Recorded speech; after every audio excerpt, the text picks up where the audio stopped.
Hit. Let's see what happens here with the camera. Is Twitch on board today? Kind of. It's just really zoomed. All right, we're going to go with that. So today is the 21st of November, 2024. We're here at ASU. We're wrapping up our first week talking about microarchitecture exploitation.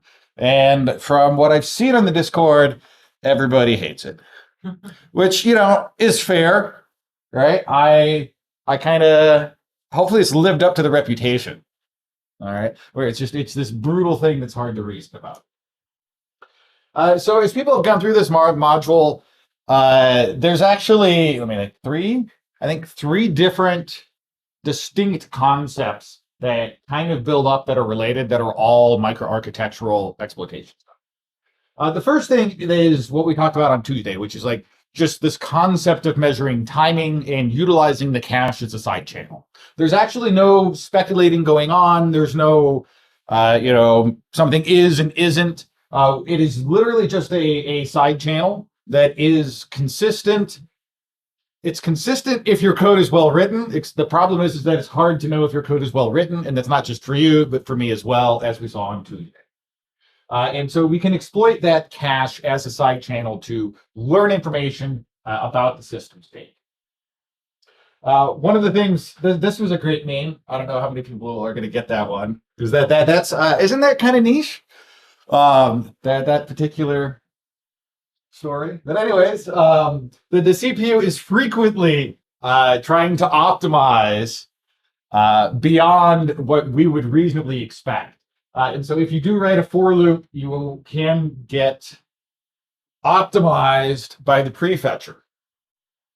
We show on the pre-recorded lectures that you can jumble the index if that is something that you're fighting. Although historically students say they don't need to and it's all a lie. This meme is for, I think, level 7 or 8, if I remember right. One of the things that I mentioned in the pre-recorded lecture videos, this is unrelated to the cache. It's a completely different side channel.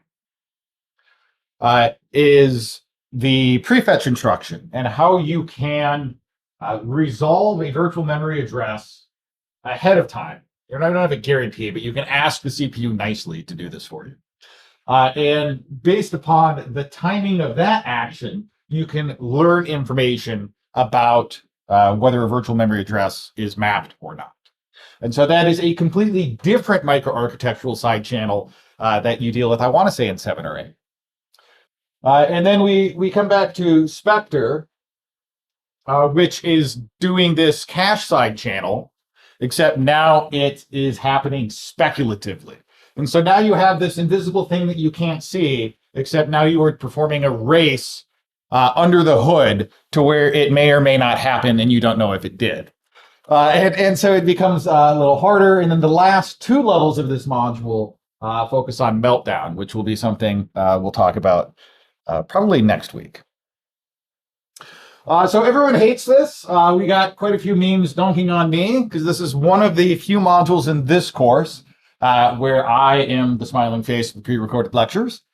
In 598, I am the face of much more lectures. So if you like my style, that's what you'll get if you show up for that course. You can do this in 2 weeks. If you can't, we'll cross that bridge in 2 weeks on the other side of Thanksgiving break. Logistical things.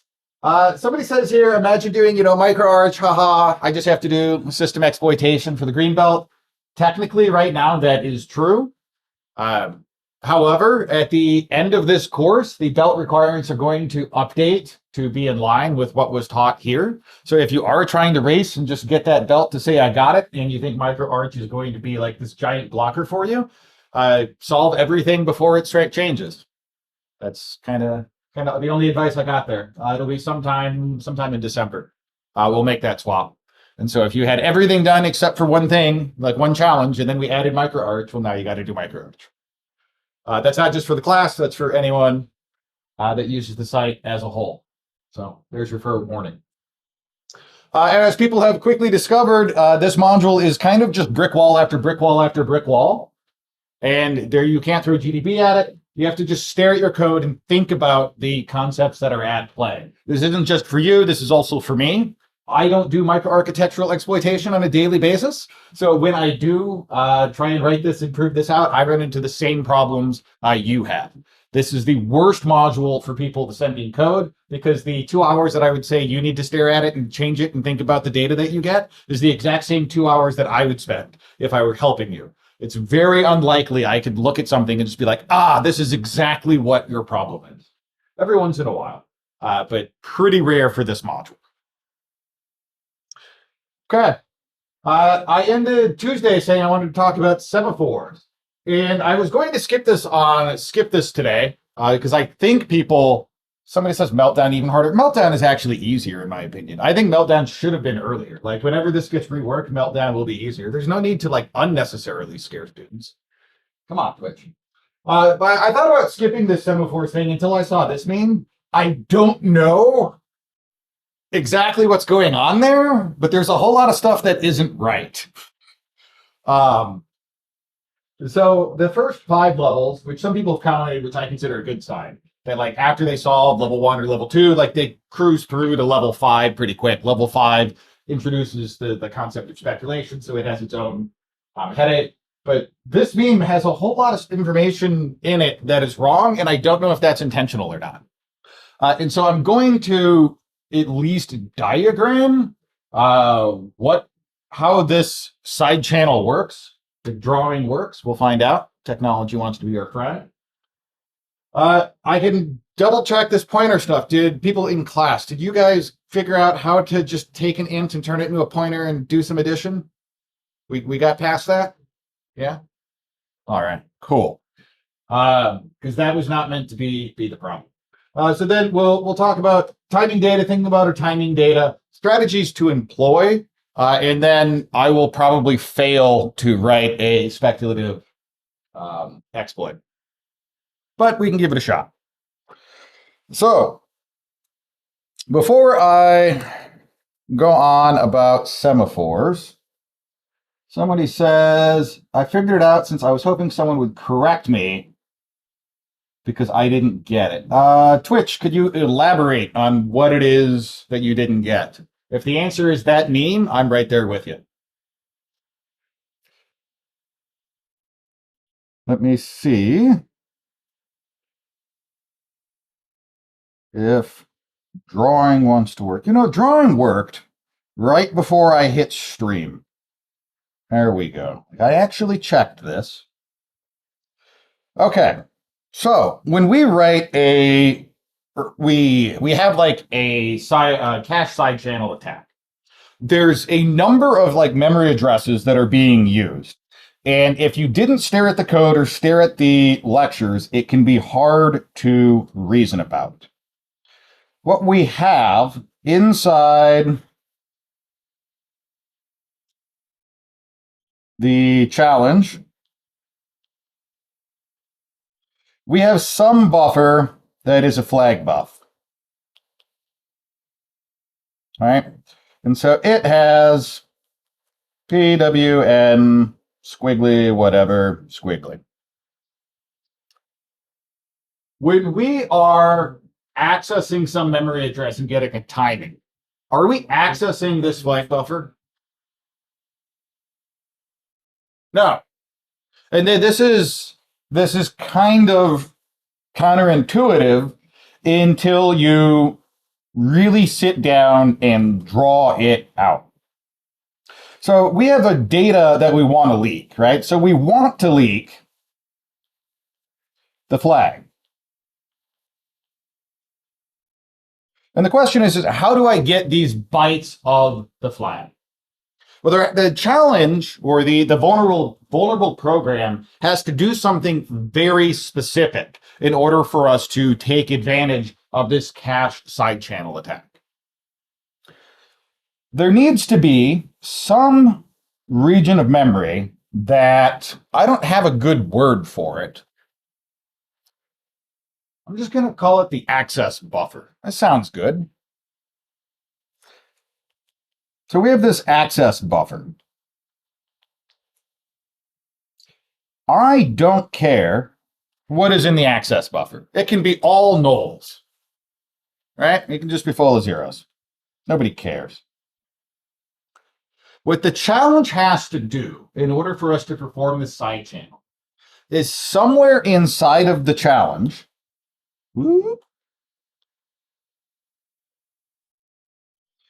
it needs to take set a character, we'll call it C, right? That's a letter. And that needs to equal what we're trying to leak. So we'll say flag buff 0. Right? This is the data that I want to leak. So this would be that P that I'm getting when I set the index to 0. It needs to use that character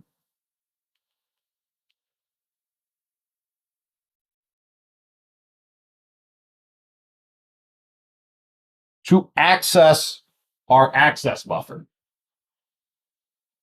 And it is this access buffer here, the act of touching the access buffer, all right? So I called this like nope or I don't care or something.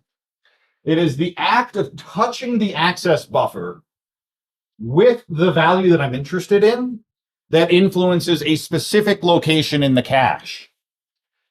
Because in my exploit code, and this doesn't matter if I'm in the current or the challenge is in the kernel or we're using shared memory, there's some region of memory that both the challenge and my exploit can read from.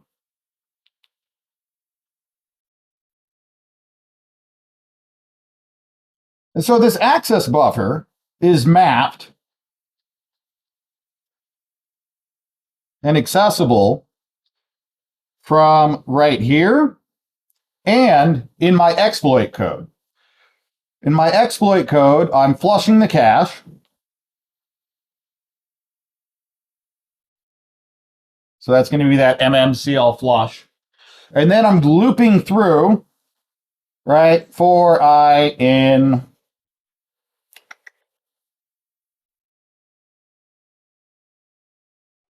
call it 256. This is amazing pseudocode. We're going to access buffer I, and that is where we take our timing before and our timing after. And we can iterate through this. Oh, we have colors. Colors are cool, right? Oh. So we can iterate through all of these spots and find the time that it takes for our exploit to touch the same region of memory. Because the challenge touched this region of memory, it should be in the CPU cache. And so we should see a faster time when we access something, a location in memory that has recently been accessed by the challenge. Yes, question. Why do you flush the cache before the for? So the question is, why am I flushing the cache before the for loop? So this relies on an assumption that I'm making about the order of operations between these two things, which may not hold true. This is going to depend on like the specific challenge scenario.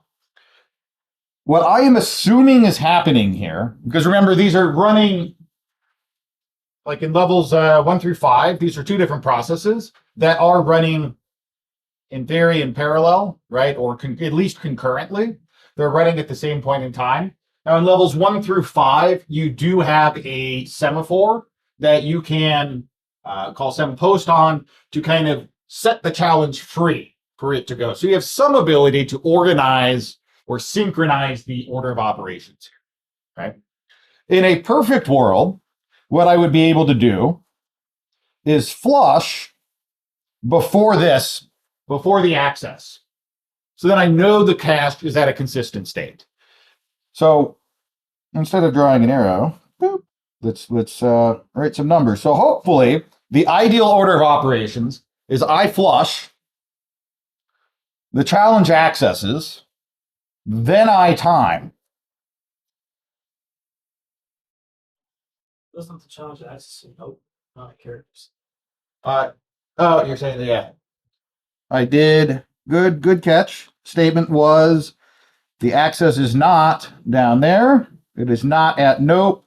The access is occurring. I'm sorry, the access is occurring down here at nope when we are accessing this array.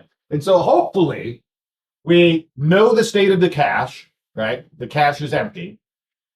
We then can force or encourage our victim process or our challenge in the structure of these home college levels. We can encourage the challenge to access a known location, right? We know that it's accessing somewhere in this buffer.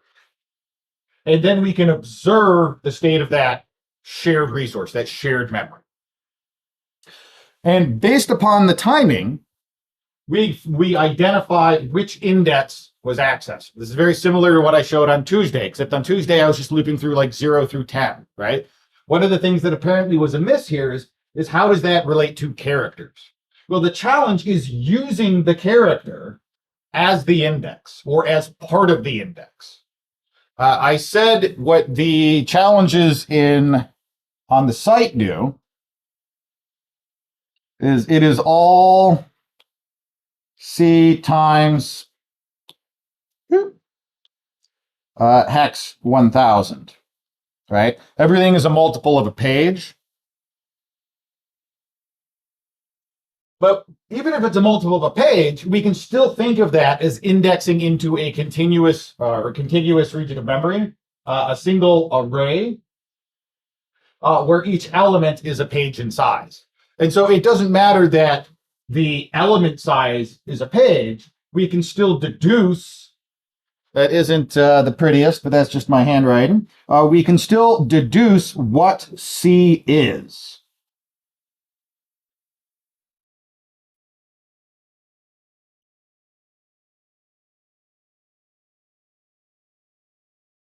And so that is our strategy. Now, you'll notice here that in this diagram, I didn't have to draw the semaphore. There was no SEM-T. The value that is being leaked is not in the semaphore. The purpose of the semaphore in these levels is to synchronize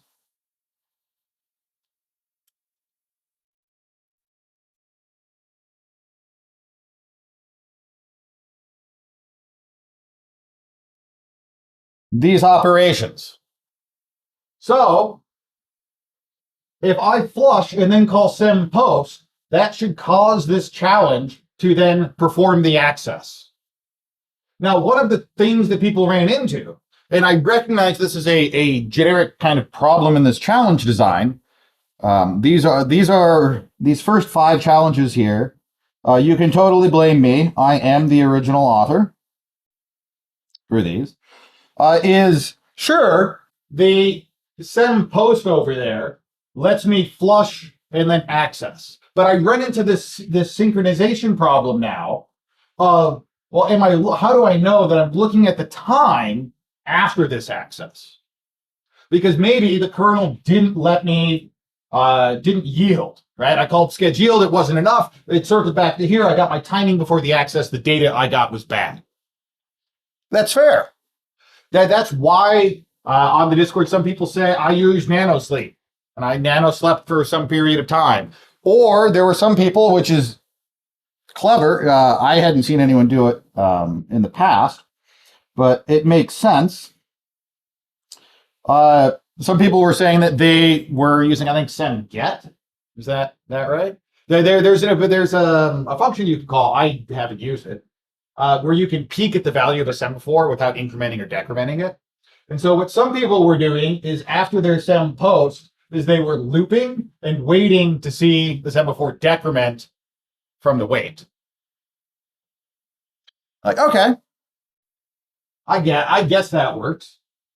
I am worried about that personally, because again, that's more memory operations and the more stuff, not just in your processes, but on the entire CPU, the more stuff is going in and out of the cache. It's the opposite of race conditions, the race conditions module. And that one, the busier it was, the easier it was for you to win because things were busy. When we're exploiting the CPU cache, the busier it is, the more things are cycling in and out, which means it's actually harder for you to consistently observe that access. Somebody says, you always blame me for any issue on pwn.college. It's a great strategy. I highly encourage everyone to do that. So yeah, there is a problem there that you can deal with it. One of the things that I considered doing when I built this challenge was to do the opposite here, have a sem post over here. So that way you could synchronize on the other side at the top of your loop, right? You could sem wait and then sem post. But what happened when I had that set up in the challenge was the act of doing sem wait, sem post was so slow from the synchronization that it could mess up and make it more difficult for you to get timing data. So I'd rather you fight the speed and be too fast than have horrific problems because of the synchronization making you too slow because you're checking the access times too long after the access. But it is something I'm aware of. So, is there a semaphore? Yes. Is the timing data in the semaphore? No. Is the character that you're trying to leak in the semaphore? No. Do you have to know how to use a semaphore? Yes. Any questions about that?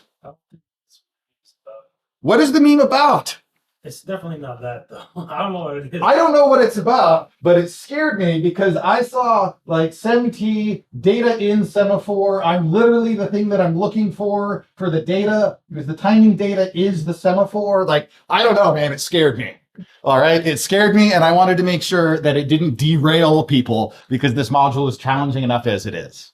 Right. One of two things tends to happen with this module. People it either like clicks and they write code that works and they're not sure why. And it's like, screw it. Right. And they just fire on through, or you repeatedly brick wall. And the hardest way or worst way to brick wall was to have a false conceptual understanding. It's one thing if the code just isn't right and you can tweak it. It's another thing if you fundamentally are thinking about the problem wrong. And so that was my worry, which is why we had that little tangent there. Okay. Thinking about timing data. Go back to our comfy terminal. And we will thank Apple for letting the technology work today.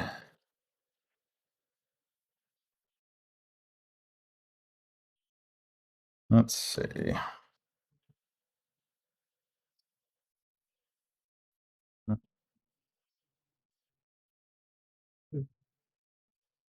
And if you guys had anything in particular you wanted to talk about, let me know.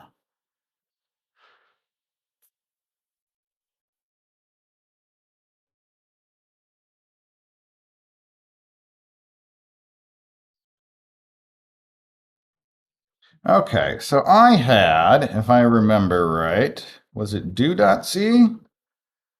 Was it inspect game? What were we working on? There's a do.c there. Do I like this do.c? Yeah, this is what we were working on. Okay, and this was giving us our timing data. And this doesn't look pretty. So let's see what we have going on.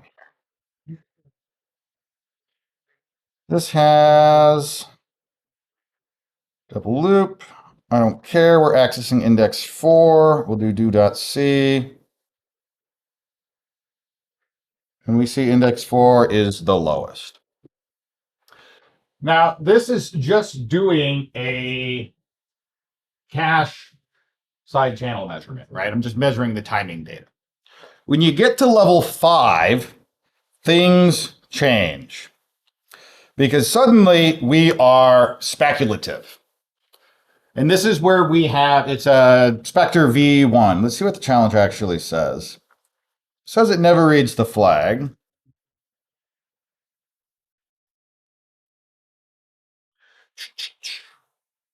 Okay, so our loop now still has accessing the shared memory base plus a page plus some multiple of what we're trying to leak. What's changed here is we now have this if unlikely float index divided by float of 257 greater than 1, which is a really weird way to say that this value needs to be bigger than, what does it need to be? It needs to be bigger than 257. And the problem there is the locations that you want to leak are from the flag. So you want to, like, if you want to leak P, you want the index to be 0. Is that right? And so leaking the 257th or 258th byte of the flag isn't very useful because there isn't one. So at face value, this should never execute, right? The index cannot be simultaneously greater than 257 and simultaneously accessing a flag byte that I'm interested in. And this isn't a race condition. Somebody says, is this example the same from last year? I don't have anything from last year. This is the same challenge from last year.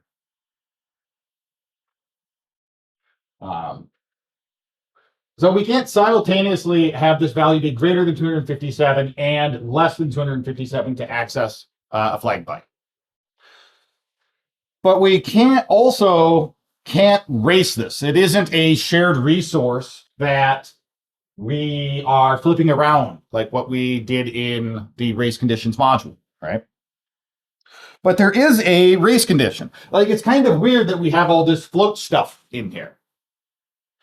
Anyone have any idea why we have this weird float stuff? I just want to write some weird floaty code.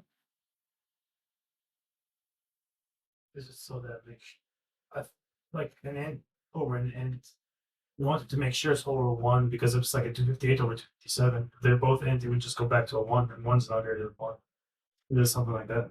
So the thought was, okay, well, maybe it's an overflow thing, Yeah. right?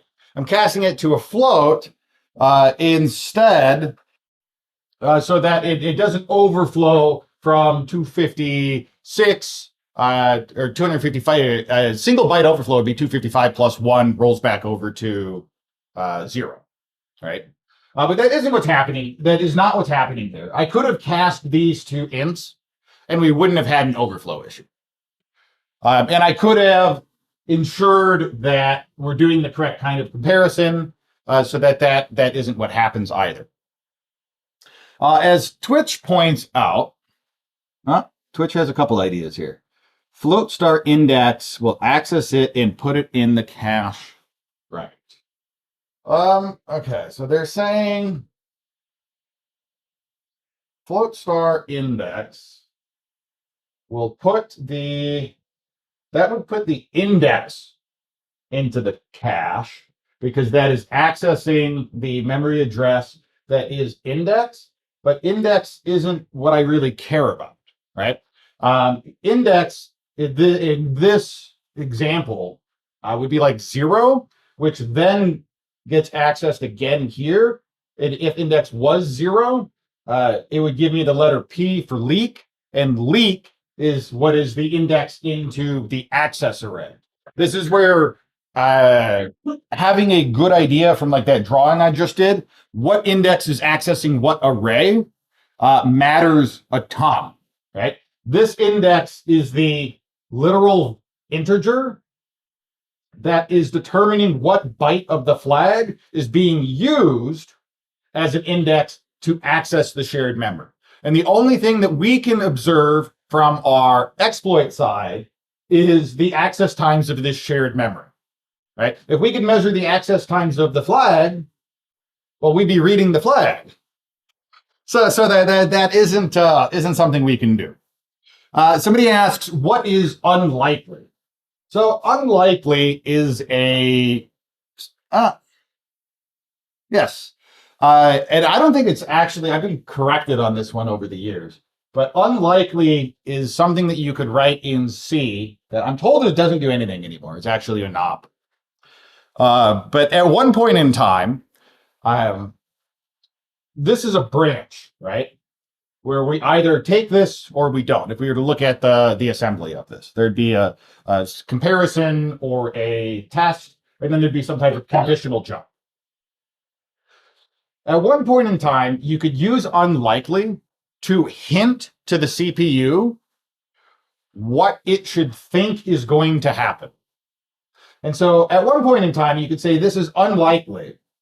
So then when the CPU speculates, it's going to speculate that we don't take this path. Nowadays, if you look at the assembly of something with unlikely and something without unlikely, it's identical.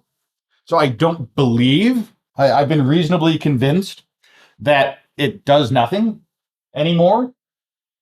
But hypothetically, if we were on a really, really old CPU, it would do something.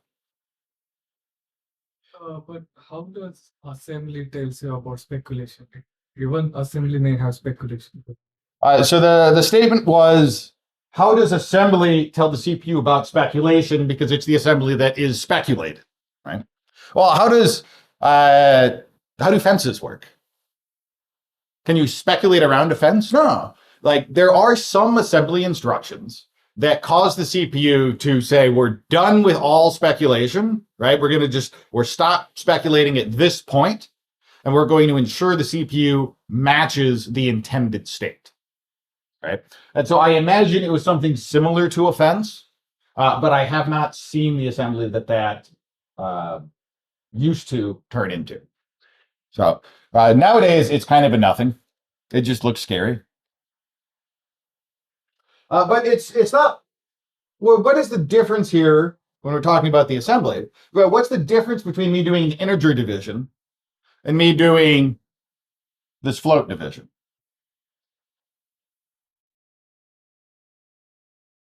Like that does make a difference. This unlikely doesn't do much.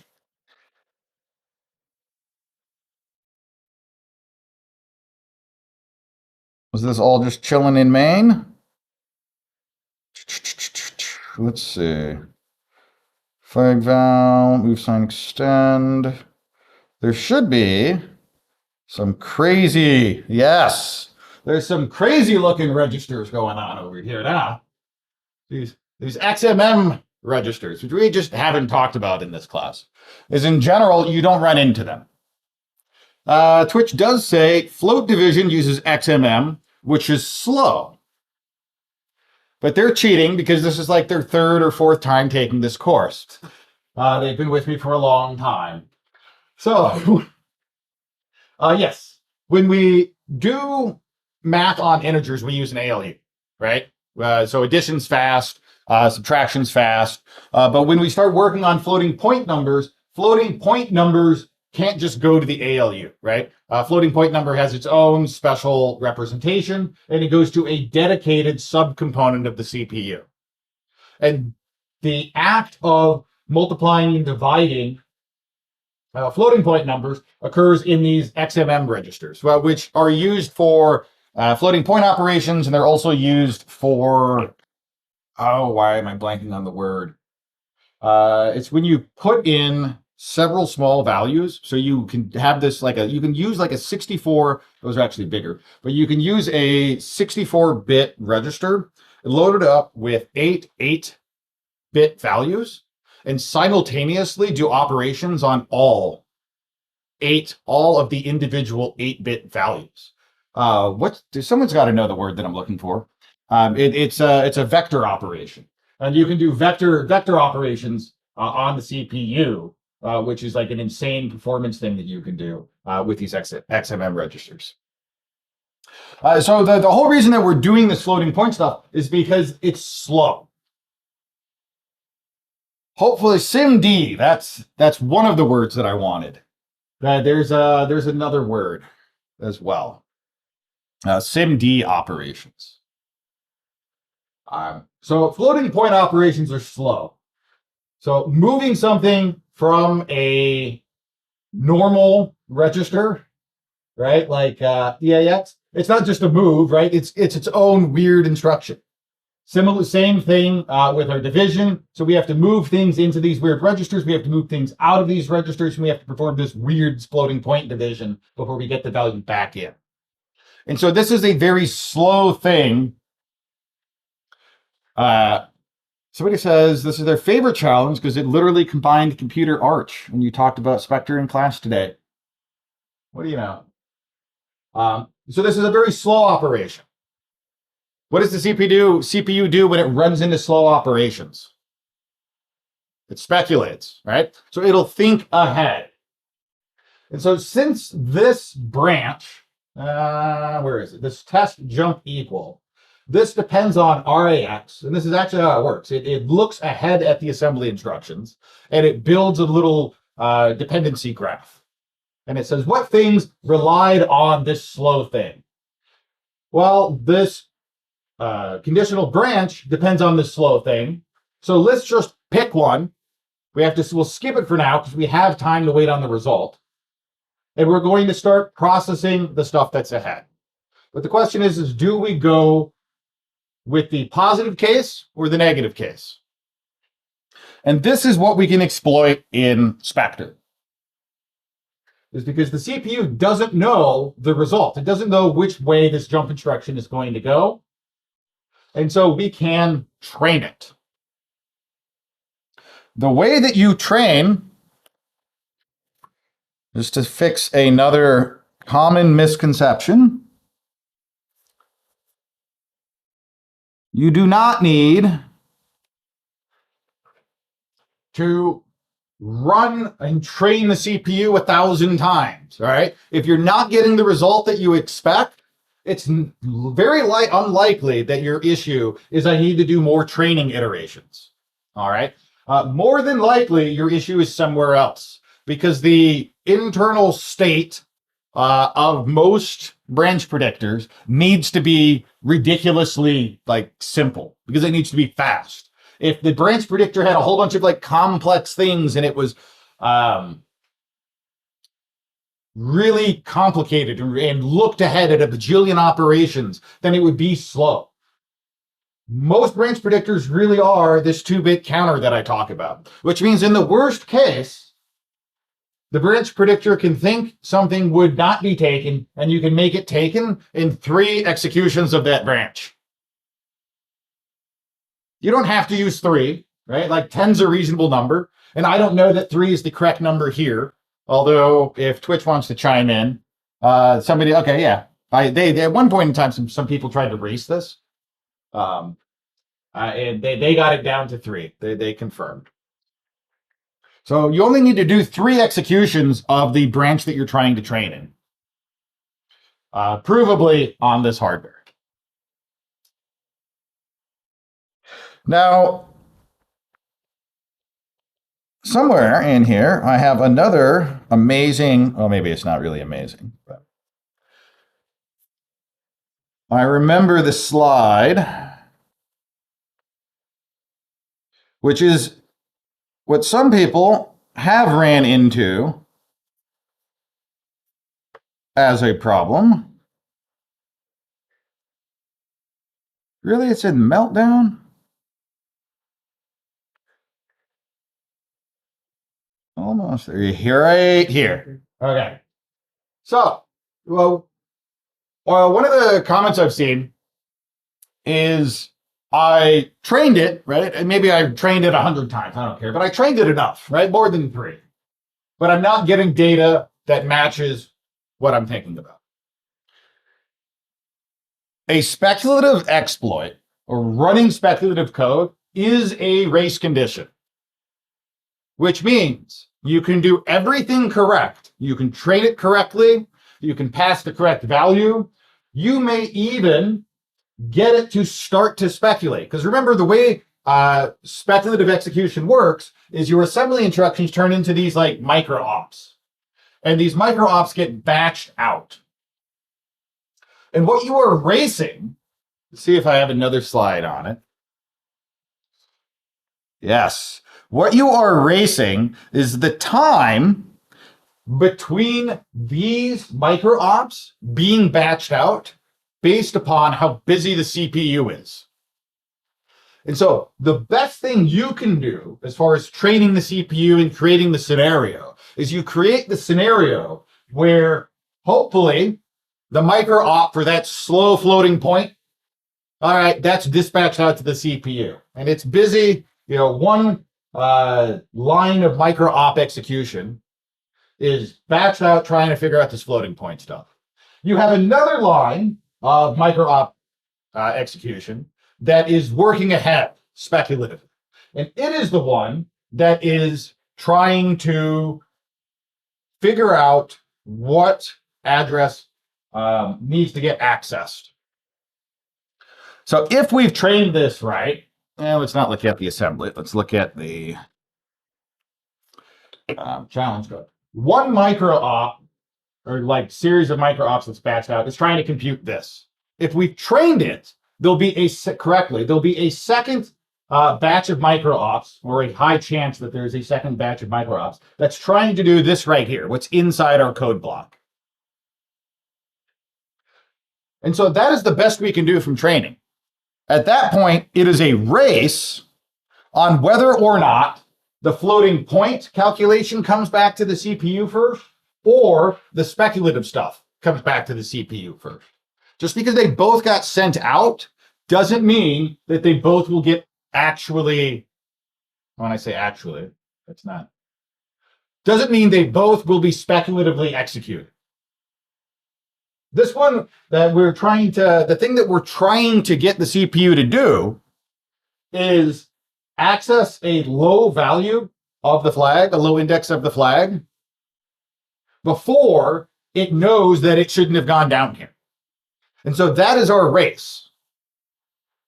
And we can set everything up right, and it can still just not happen by virtue of just dumb luck, right? Things didn't time out right. The CPU was busier. Maybe nobody was doing much floating point operations.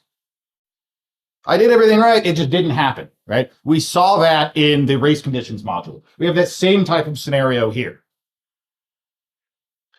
Now, even if the CPU speculates this inner branch and it performs this memory access in the micro ops, right? It managed to do the floating point stuff first, and that comes back in. Eventually, when I say eventually, this is on like super tight, super tiny time scale. But eventually that floating point check is going to come back. What happens when the floating point check comes back and it says, hey, we shouldn't have gone down here? What happens to the stuff that it was working ahead on?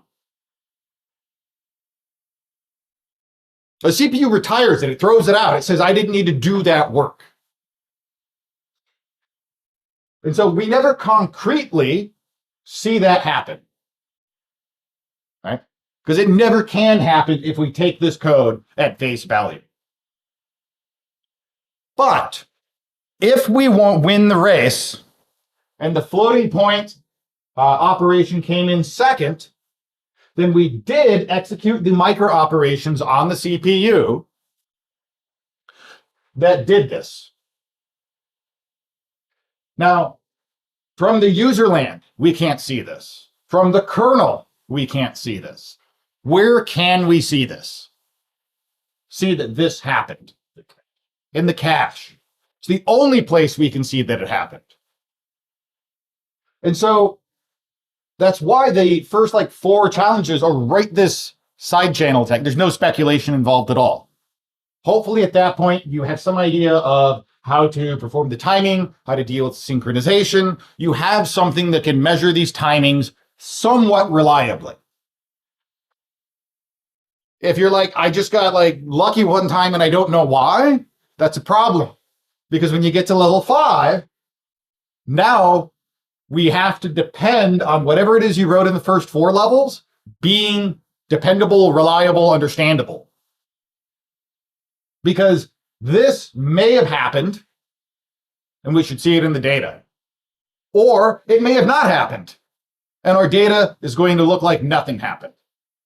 And we have to know, is our data bad because we lost the race, or is our data bad because my timing code is bad? If my timing code is bad, that means I can't reason about whether I'm winning or losing this race. And that's why those challenges are set up that way.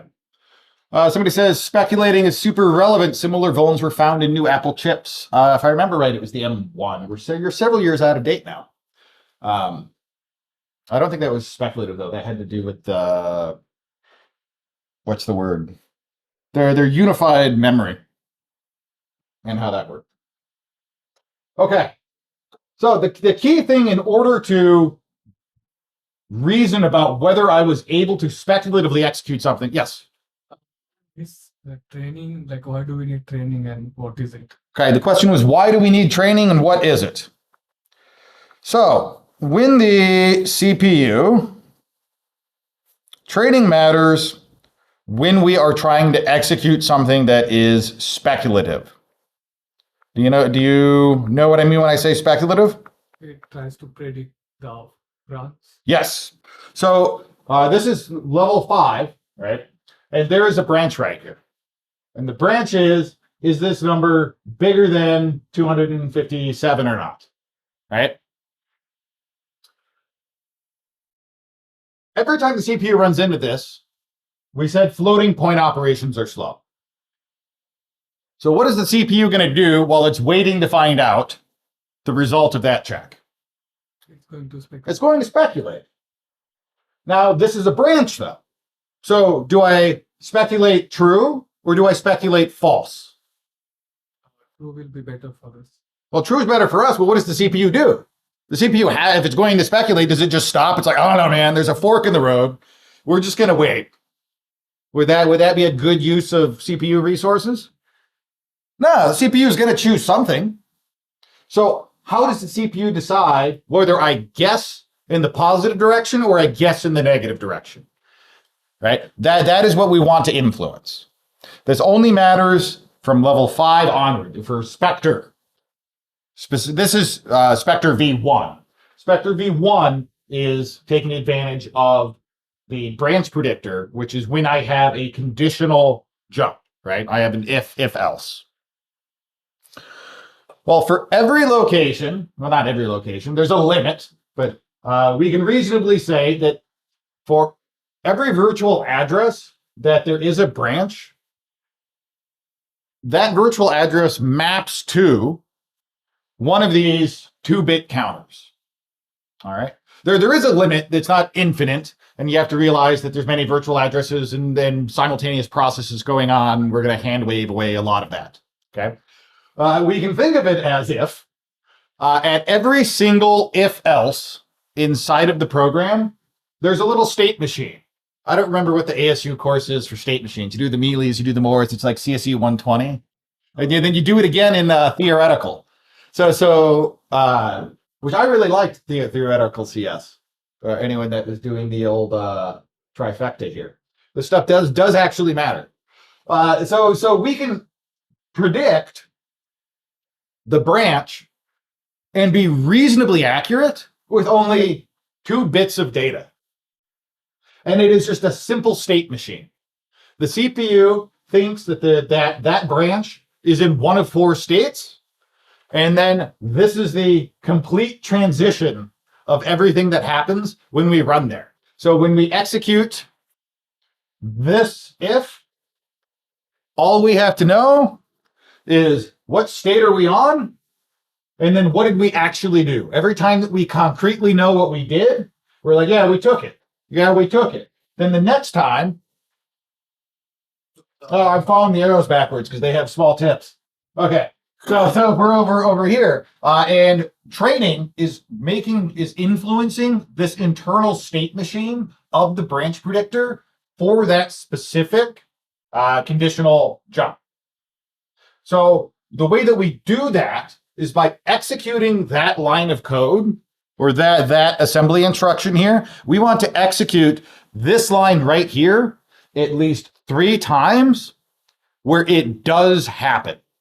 Because in the worst case scenario, the CPU is thinking, there's no way this is happening. This is the worst case. So training is executing it such that it's true, it's true, it's true. Now we have ensured that the CPU's branch predictor, the state of it is next time it guesses, it's going to guess yes. Now it could be wrong, at which point it's going to move to this state here, right? Probably taken. Retrain it again. Yes, just retrain it again, just fire 3 times. And it doesn't matter if I'm already over here. If I execute this piece of code 3 times, I have ensured the state of the branch predictor inside of the CPU. It is going to predict that this branch is taken. That is what training is. Then that's all that it is.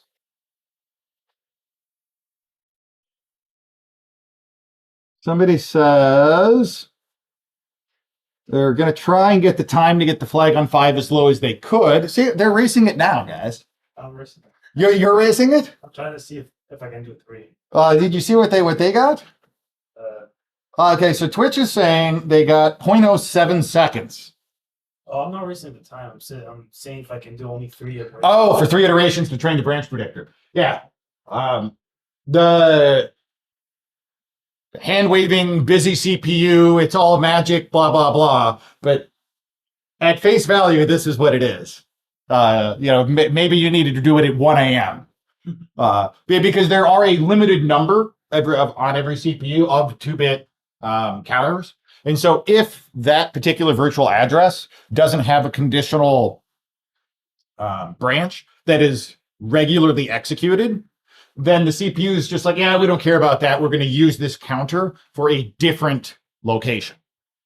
And so it prioritizes which branches it's going to predict based upon their use. And that's not just for you, but like across the whole hardware. And somebody else said they reached 0.09 on level 5. Yeah, I never got around to trying to race it. Because this is one where there's a lot of hand waving magic, but this makes sense what training is, right? Cool. So if we know, to go back to our bullet points here, I've managed to completely avoid writing a speculative exploit. It's way better. If we know that speculative execution is a race, then we have to be smart about what we're doing with our timing data, right? And there's several strategies you can employ. What are one that you have used? So like when I say there's a strategy, did I run it once? And then it doesn't work. So how did you deal with that problem? Okay, I run it more than once. But what do I do with this data now? Because sometimes P is the best letter for index 0. Sometimes X is the best letter. Sometimes 0. Sometimes my timing data says that the null byte is the correct character. How do I deal with this signal to noise? You know that the flag's only going to be ASCII. So I know the flag is only going to be ASCII characters, and that's a fine way of doing it. I hope that isn't what ultimately solved it, but that is a correct logical deduction, right? So I don't hate on it. What other things might you do with this data? I don't know if I talked about it in the pre-recorded lecture, so I don't know, or if it's something I've just consistently rambled about live. So one thing that you could do, and I know has been mentioned on the Discord, is we said I'm going to run it multiple times. How do I make sense of all of these data? Yeah, I know it starts with pwn.college, and maybe I get that, but sometimes my N is an M, right? How do I know for the next 40 some odd characters that the P isn't a minus sign or whatever we put in there, right? Because I don't know the random bytes inside the curly braces. So what is something I can do just statistically, mathematically, logically, that helps me feel confident about the observations that I see? Run each character multiple times. Well, while you're trying to get each character, run it multiple times and see how many different characters you get, and whatever has the highest count is most likely in the flag. Okay, so one strategy, and this is a valid strategy. I started off for like the first I think 2 times covering this module, suggesting that exact strategy. The statement for Twitch was, for every index, I'm going to execute and measure my timing data, say 100 times. And 100 is not a big number, but we'll go with 100 times. And then I'm going to, for every one of those executions, keep track of whatever was the fastest, or maybe the fastest 3, or, so something like that. And I'm going to just have a count for every character. How many times was each one the fastest? And whichever one I saw the most of, that's got to be it, because it was consistently found. Mostly. Okay, there was a little bit of a step back there, and I don't blame you. Most likely, it's probably, it sounds good on paper. And that's exactly what I thought the first several times that I kind of ran through this and played around with different ways of dealing with that problem. I did exactly that. I had a array full of ints, and then I just kept a tally, and I was like, all right, whatever I found, this has to be it. And that works reasonably well for levels 1 through 4 of this module. It's going to utterly fall apart doing it on level 5. Why?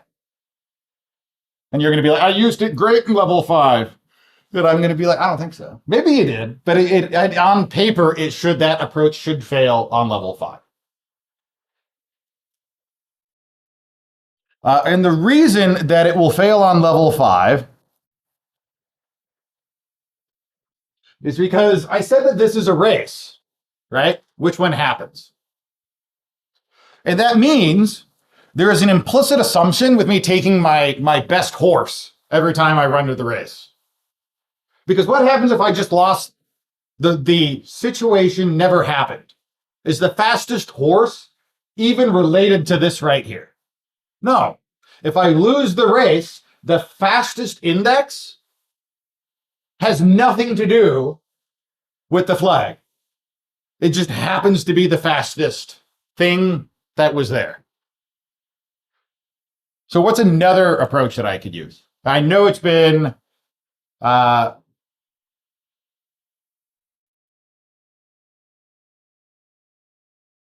sometimes I think you're just mean, Twitch. Well, what's another approach I could use here that I know has been discussed a little bit? I could set a threshold, right? You've ran these numbers before. Maybe. Do I need to give this a yes? So I get a bunch of timing data. This is some random garbage of timing data, but whatever. What you'll notice, let's do spec game and then do the ADAT out there. There's a clear delineator between stuff that was in the cache and stuff that was out of the cache. Now, the delta there should be some threshold. And honestly, this threshold is going to be different at different times, depending upon how busy the CPU is. For whatever reason, our little toy example that we wrote on Tuesday has a huge difference. But in practice, what you'll find is the delta between something being in the cache and out of the cache can be quite small, right? It's not going to be thousands. It may be a few hundred, right?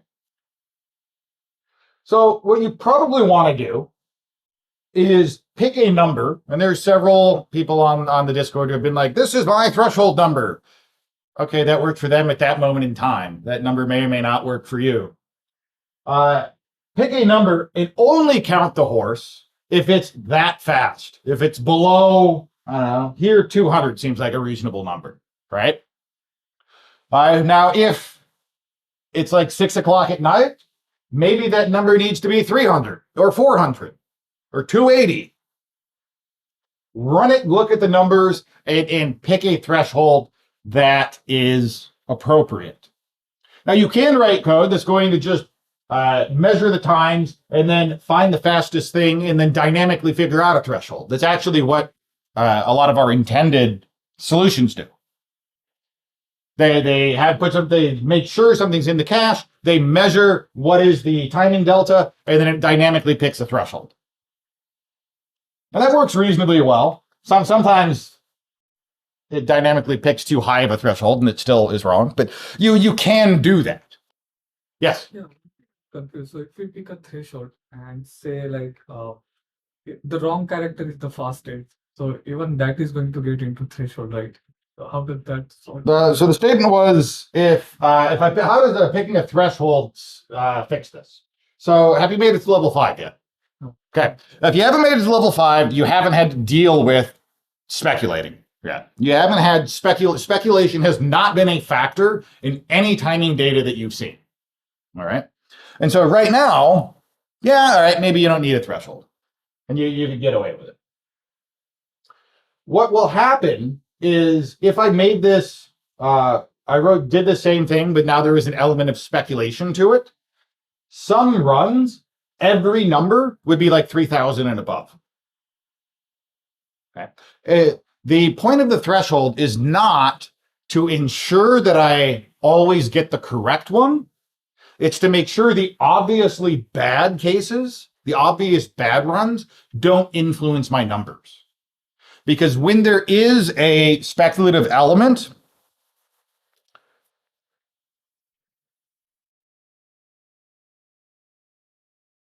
I'm not going to say more often than not, but a reasonable amount of the time, you will not speculatively execute this, which means that there is obvious bad runs. And setting a threshold where the fastest thing must be, for instance, below 200, ensures that in these obvious bad runs, I don't even consider the data. All right? Because I said that when we introduce speculation,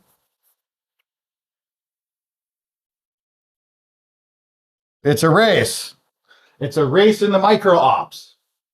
And so when we have speculation, I can do everything right and lose the race. If I lost the race condition here, then all of my data is bad. And so I don't even want to consider that case. Yes? If we are looking at the timing data and we see, we're most likely going to see a bad run after we had time to train this thing. How do we know what level of threshold is enough? If we all see it's a uniform distribution of, for example, all 600s, all 700s, how do you know 300 is a good threshold versus 400 versus 200, maybe 100? Okay, so the guess or somewhat. Like I wouldn't be mad if you did. The question is, how do I determine where this threshold is? All right. Do I just run this? Like if everything, all my timing data comes back around 700 to 800, do I pick 400? Do I pick 600? Right. And well, the problem there when you are doing this, you're trying to figure out a threshold and you're measuring a speculative scenario, is the data you're looking at, does it include a good run? Well, what if you never get a good run? So the question is, well, what if I never get a good run? Well, we can write a for loop, right? I mean, how many executions are you doing before you find your fastest time? Is this one and everything's 800 and like, okay, 700 is a good number? Yeah. Right? Like we can do thousands of executions per second, hopefully. I don't know that that's true. I haven't timed it, but in theory, we can write a for loop that runs the challenge 1,000 times, and hopefully 1 in 1,000 of those has a clear delta, like there is a clear grouping or clustering of things that are slow and things that are fast, right? Now, you make it something like this, right? Where I have 2 things in here, or 3 things in there. What this is indicative of is a value getting into the cache, right, that I didn't intend to. And so there's something wrong with my code. And I think that happened even on the pre-recorded demo stuff. I just ignored 0 because I don't want 0, right? Zero isn't something I'm interested in. And so I decided not to go down that road. But I can still figure out my threshold based on what I saw. And so one of the things that you have to do to debug this stuff is, since you can't really GDB, and you're trying to reason about what's in the cache, what's not in the cache, what is the CPU doing, is you need to make sense of these different scenarios of what is your timing data, right? If everything is really low, when I say low, I'm going to go with, I don't know, as low as 20 and as high as like 300. If everything is in that time range, you probably have stuff in the cache that you don't want in the cache. If everything is a high number, when I say a high number, I'm going to arbitrarily say, and this is just a heuristic, which is a fancy word that means guess, right? Based upon observation, right? We ran it a bunch of times, and this is what we see. If all of the timing data is like, I'm going to say 500 and above, and that's, I don't care if it's 500 or 5,000, then it's probably not in the cache.